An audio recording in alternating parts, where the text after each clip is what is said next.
नमस्कार, मी दर्शना Gandhi top news मराठीच्या या भागात तुमचं स्वागत करते।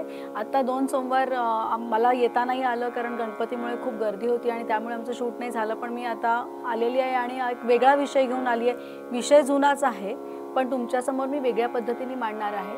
तर आता मी तयार आहे, तुम्ही तयार आहात का?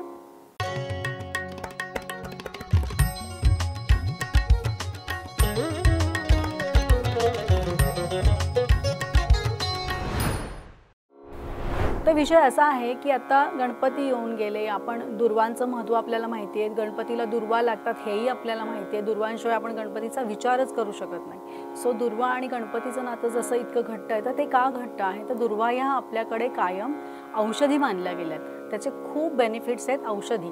त्याच्यामुळे गणपतीलाही आपण ते वाहतो किंवा गणपतीचं जे रूप आहे त्याच्यात पण दुर्वांचं सेवन हत्ती रूप आहे, त्याच्यामुळे ते सेवन करतात म्हणूनही अर्पण करतात असं लोकांना वाटत असतं। पण दुर्वांचं खूप महत्त्व आहे। मी आता छोटीशी गोष्ट आहे किंवा लोकांनी नोटीसही केली असेल की बरेचसे प्राणी जे असे म्हणजे मांजर असेल, कुत्रं असेल किंवा त्यांना जेव्हा पोटात काही प्रॉब्लेम्स होतात किंवा त्यांना जेव्हा बरं वाटत नसतं ना, तुमच्या लक्षात येईल जर तुम्ही बघितलं तर ते गवत खात असतात।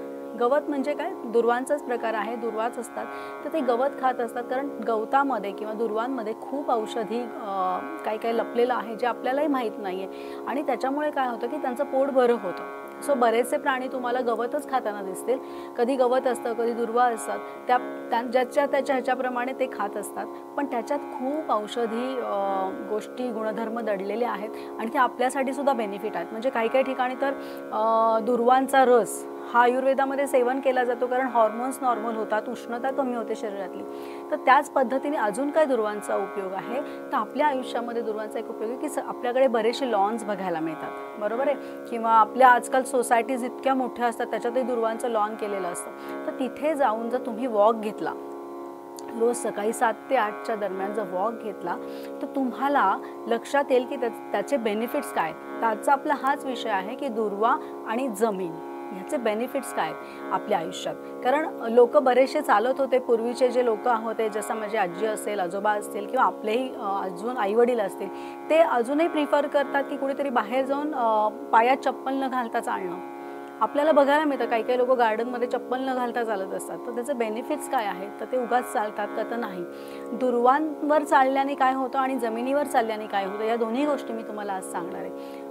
दुर्वांचं जे मूळ आहे त्याचं काय आहे की दुर्वा ह्या शीतल आहेत, शांत आहेत किंवा त्या थंडावा निर्माण करणारे आहेत शरीरामध्ये। सो जेव्हा तुम्ही दुर्वांच्या लॉनवर चालत असता तेव्हा काय होतं की आपोआप तुमच्या शरीरातली उष्णता कमी होते आणि हळूहळू तुम्हाला लक्षात येईल की त्याचे बेनिफिट्स खूप मिळायला लागतात। हीट कमी होते। त्याच्यानंतर अजून बेनिफिट्स असे आहेत की रोज दुर्वांवरती चालल्यामुळे शरीरातली निगेटिव्हिटी पण खेचून घेतली जाते। का?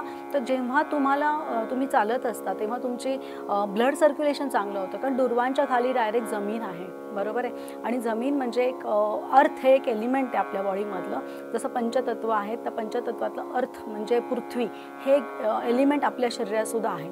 सो त्याचे बेनिफिट्स काय? जेव्हा तुम्ही दुर्वांवर किंवा जमिनीवर डायरेक्ट चालत असता तेव्हा तुमचे तळवे जे असतात ते जमिनीवर जेव्हा चालले जातात तेव्हा त्यांना आपोआप एक मसाज मिळतो किंवा दाब पडतो त्याच्यावरती। आपल्या शरीराचा पूर्ण दाब त्याच्यावरती पडतो आणि ते काय होतं की त्याच्या खाली जे ॲक्युप्रेशर पॉईंट्स आहेत ते दाबले जातात आणि ॲक्युप्रेशर पॉईंट्स दाबले गेल्यानंतर आपोआपच ब्लड सर्क्युलेशन चांगलं व्हायला लागतं आणि तिथले प्रॉब्लेम्स कमी व्हायला मदत होते। जसं की मी तुम्हाला सांगितलं की दुर्वांवर आणि जमिनीवर डायरेक्ट चालल्यामुळे काय होतं, आपण पायात चप्पल न घालता चालतो। त्याच्यामुळे काय होतं की आपल्या पायाला मसाज मिळतो, आपल्या पायावरती दाब निर्माण होतो आणि त्याच्यामुळे आपल्या पायातले जे ॲक्युप्रेशर पॉईंट्स आहेत ते दाबले जाऊन ब्लड सर्क्युलेशन फास्ट होतं पूर्ण बॉडीमध्ये, बरोबर आहे? आणि त्याने काय होतं की तुमचं ब्लड सर्क्युलेशन फास्ट झाल्यानंतर तुमचं आपोआपच तुम्हाला छान वाटणारे, मनशांती मिळणारे, सगळ्या शरीराकडे जेव्हा ब्लड फ्लो चांगला व्हायला लागतो तेव्हा तुम्हाला एकदम तरतरीत आणि छान वाटणारे आणि आपोआपच मग त्याच्यामुळे काय होणार, मानसिक शांतता तुम्हाला मिळणार आहे। तर तुम्ही दुर्वांवर जेव्हा चालाल किंवा तुम्हाला लक्षात येईल की तुमच्या शरीरातली उष्णता हळूहळू शोषून घेतली जाते, कमी होतीये आणि तुम्हाला अजूनच फ्रेश वाटायला लागते। तर सकाळी आणि 7 ते 8मध्ये का चालायचं जमिनीवरती आणि दुर्वांवरती? तर सकाळी सूर्य पण येतो, त्याच्यामुळे बेनिफिट्स काय आहेत बघा की तुम्हाला शीतलता पण मिळणार आहे दुर्वांवर चालल्यामुळे, उष्णता कमी होणार आहे तुमच्या शरीरातली. सेम टायमिंग तुमचे ॲक्युप्रेशर पॉईंट्स दाबले जाणार, त्यांच्यामुळे ब्लड सर्क्युलेशन फास्ट होणार आहे बॉडीमध्ये, त्याच्यामुळे चैतन्य निर्माण होणार आहे, स्ट्रेंथ, एनर्जी सगळं वाढणार आहे बॉडीमध्ये. आणि सेम टाईम तुम्हाला सूर्याकडनं विटॅमिन डी सुद्धा मिळणार आहे, जे शरीरात शोषलं जाणार आहे. सो एवढे बेनिफिट्स आहेत, एखाद दुसरा बेनिफिट नाही, खूप बेनिफिट्स आहेत. अजून काय बेनिफिट्स आहेत? जेव्हा तुम्ही दुर्वांवरती आणि जमिनीवरती चालता त्यावेळी असं होतं की ब्लड सर्क्युलेशन वाढल्यामुळे काय होतं की आपोआपच तुमचे सगळे जे पार्ट्स आहेत तिकडे ब्लड फ्लो चांगला व्हायला लागतो, त्याच्यामुळे त्या पार्ट्सचं कार्य पण सुधारतं. सगळ्यात महत्त्वाचं म्हणजे जे डायबिटीसचे पेशंट्स आहेत त्यांचे ब्लड शुगर लेवल्स खूप वेळा खालीवर होत असतात, त्यांनी जर त्या लॉनवरती किंवा असं जमिनीवरती डायरेक्ट चाललं तर त्यांना तर खूप बेनिफिट्स मिळतील. त्यांचे ब्लड शुगर लेवल्स नॉर्मल व्हायला मदत होईल. आणि त्याचे बेनिफिट्स अजून असे आहेत की त्यांना पण एक एनर्जेटिक वाटायला लागतं. कधी कधी डायबिटीस पेशंटना सकाळी खूप लो वाटतं किंवा संध्याकाळच्या वेळी पण खूप लो वाटतं, तर त्यांनी हे करायला हरकत नाही, त्यांना खूप बेनिफिट होतील त्याचे. आणि नॉर्मल माणसांना तर होतातच होतात. त्याच्यामुळे आणि अजून एक महत्त्वाची गोष्ट काय तर आपल्या शरीरामध्ये जे नर्वस सिस्टम काम करत असतं, जसं मी तुम्हाला मगाशी सांगितलं, त्याचे एंडिंग्स आपल्या पायात असतात, तळव्यामध्ये. सो आपापच त्याच्याही ॲक्युप्रेशर पॉईंट्स दाबले गेल्यामुळे तेही स्टिम्युलेट होऊन त्याचंही काम सुंदर होणार आहे. सो दुर्वांवर आणि जमिनीवर चालण्याचे हेच फायदे आहेत की तुम्हाला मानसिक शांतता मिळते, शरीरातली उष्णता खेचून जाते आणि तुमचं मन प्रसन्न होतं, तुम्हाला छान वाटतं, विटॅमिन डी मिळतं कारण सूर्यप्रकाशात आपण फिरत असतो. तर ह्या सगळ्याचा उपयोग करून घ्या. हे निसर्गामध्ये आहे आणि ते फ्री आहे. पण कुठलीही गोष्ट आज मी 2 दिवस चालले, 3 दिवस झाले, मला बेनिफिट मिळतील का तर नाही, तुम्हाला कंटिन्यू काही महिने हे करावं लागतं. ॲटलिस्ट 1 महिना तरी तुम्हाला ट्राय करायला लागतं.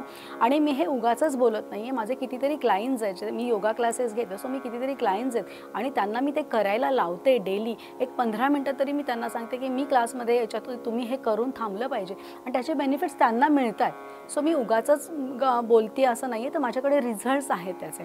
सो तुम्ही सगळ्यांनी ट्राय करून बघा, दुर्वांवर जमिनीवर डायरेक्ट चालून बघा. आणि अजून एक काय तर जमिनीवरती तुम्ही का डायरेक्ट चालता तर ग्रॅव्हिटेशनल फोर्स आहे, बरोबर आहे. आपण जमिनीवर आहोत कारण आपण ग्रॅव्हिटेशनल फोर्सने तिथे थांबलेलो आहोत, आपले पाय धरतीवरती धरून ठेवलेले आहेत. तर जेव्हा तुम्ही डायरेक्ट ग्रॅव्हिटेशनल फोर्सच्या जवळ जाऊन, गुरुत्वाकर्षणाच्या जवळ जाऊन चालता तेव्हा आपोआपच तुमच्या शरीरामध्ये वेगवेगळे बदल व्हायला लागतात. इतर वेळी आपण एक तर घरात असतो, चप्पल घालतो, जरी घरात असलो तरी घरात असतो. दुसरी गोष्ट, आपण गाडीने फिरतो, कारने फिरतो, सायकलने फिरतो, आपण जमिनीवर येतच नाही. आणि त्याच्यामुळे काय होतं तर जमिनीचे बेनिफिट्स आजकाल आपल्याला मिळणं खूप कमी झाले. शेतकरी तुम्ही बघितलेत का किंवा गावाकडची लोकं बघितले का अजूनही पायात चपला न घालता सगळीकडे चालत असतात किंवा त्यांना त्याचे बेनिफिट्स मिळतात, त्यांचं आरोग्य आपल्यापेक्षा चांगलं असतं. आणि आज आपलं कसं झालेलं आहे. सो ट्राय करून बघा. तुम्ही दुर्वांवर पण चालून बघा, डायरेक्ट जमिनीवर ज्यांना चालता येते त्यांनी जमिनीवर चालून बघा. अगदी काही रस्त्यावरती खडबडीत ठिकाणी जायचं नाही, पण गार्डनमध्ये किंवा आपल्या सोसायटीतल्या लॉनमध्ये अशी जागा असते की जिथे आपल्याला जमीनही मिळते, गवतही मिळतं, तर तिथे चालून बघा आणि त्याचे बेनिफिट्स अनुभवून बघा. जसं मी तुम्हाला सांगितलं की गुरुत्वाकर्षणामुळे जेव्हा आपण त्याच्यावरती चालतो जमिनीवरती डायरेक्ट, तर आपोआप शरीरामध्ये आपल्या बदल घडायला लागतात, हळूहळू ते बदल आपल्याला दिसायला लागतात, ब्लड सर्क्युलेशन वाढतं, ते तर मी तुम्हाला सांगितलं. आणि अजून काय होतं तर तुमच्या शरीरातली जी निगेटिव्हिटी आहे ती सुद्धा जमीन ओढून घेत असते. इतके सगळे बेनिफिट्स आहेत. तुमचं मन शांत होणार आहे, तुम्हाला सकाळी सकाळी एनर्जेटिक वाटणार आहे आणि तुमचं शरीर ताजंतवानं होणार आहे, स्ट्रेंथ वाढणार आहे बॉडीमधली. आणि हे सगळे जे एलिमेंट्स आहेत ना आपल्या शरीरामध्ये, पृथ्वी आहे, अवकाश आहे, अग्नी आहे, वायू आहे, जल आहे, ह्या प्रत्येक एलिमेंट्स आपल्या शरीरात आहेत, तेच निसर्गातही आहेत. तर जेव्हा निसर्गात गोष्टी घडामोडी घडत असतात किंवा निसर्गातल्या ज्या गोष्टींचा परिणाम हा आपल्या शरीरावर आपोआप होत असतो, कारण ती पंचतत्व जी बाहेर आहेत तीच देवाने आपल्या शरीरात सुद्धा दिलेली आहेत. सो त्या दोघांचा जर ताळमेळ आपण साधला, त्याचा जो उपयोग करून घेतला, तर त्याचे बेनिफिट्स आपल्या शरीरावर जास्तीत जास्त बघायला मिळतील. आणि हे सगळं कंटिन्युअसली करून बघा, ॲटलिस्ट महिनाभर ट्राय करून बघा, 15-20 मिनटं काढून ह्या गोष्टी अवश्य करा आणि त्याचे बेनिफिट्स नक्की घ्या.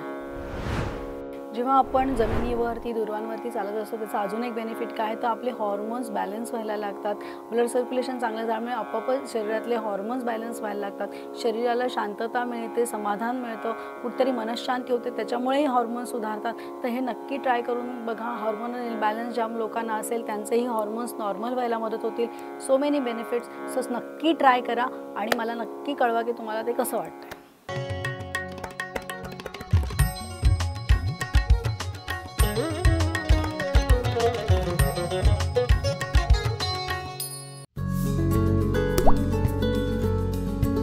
आता जोकासू STP या अत्याधुनिक जॅपनीज तंत्रज्ञानाने सुसज्ज, quick installation, energy efficient, noiseless blowers, low maintenance या आणि अशा वैशिष्ट्यांनी परिपूर्ण जोकासू STP तंत्रज्ञान प्रकल्प उभारणीपासून ते विक्री पश्चात समाधानकारक सेवा देणारी, भारताबरोबरच परदेशात देखील प्रकल्पांची यशस्वी उभारणी करणारी company Deccan water treatment private limited.